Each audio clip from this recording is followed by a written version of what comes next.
আমি হয়তো ভুলে গেছি আমার মায়ের ওই কথা, যখন আমি পেশাবে শুয়েছিলাম তিনি পরিষ্কার না করলে আমার উপায় ছিল না সেখান থেকে সব। হয়তো আমিও ভুলে গেছি, আমি পড়ে গেছি, তিনি আমাকে না তুললে আমার পুরো গায়ে কাদাযুক্ত থাকতো। আমি হয়তো ভুলে গেছি সিঁড়ির কাছে আমি এসেছি, তিনি সব কাজ ফেলে এসে আমাকে করে না নিলে আমি সিঁড়ি থেকে পড়ে মাথা ফেটে অথবা দাঁত ফেটে মারা যেতাম। হয়তো বক্তা হিসেবে আমিও ভুলে গেছি সেই কথা, যে আমার মা নিজের জন্য ডাল আর ভাতের ব্যবস্থা করে আমার জন্য গরু দুধের ব্যবস্থা করেছিল যাতে আমার পুষ্টি হয়। হয়তো আমি ভুলে গেছি আমার দাদির সাথে ঝগড়া করেছে আমার মা শুধু আমার খাবার নিয়ে। হয়তো আমি ভুলে গেছি আমার বাবা বেকার ছিল, আমার জ্যাঠা জেঠিরা কথা শোনাইতো, আমার মা চুপচাপ কাজ বেশি করে করতো যাতে একটু বাড়তি খেতে পারে, আমি বাড়তি দুধ পাই।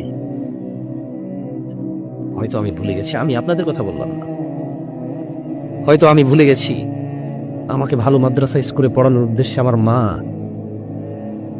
মন মতো, ওনার যখন যুবতী ছিল কত কিছু খেতে ইচ্ছে করতো, ওভাবে খাইনি, কত সুন্দর করে চলতে ইচ্ছে করতো, ওভাবে চলেনি।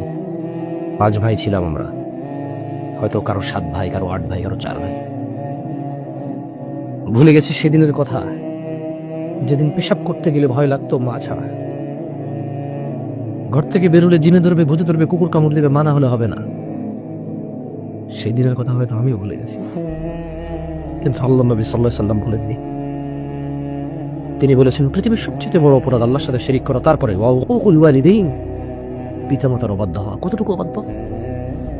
পারবো না, করবো না, এখন না,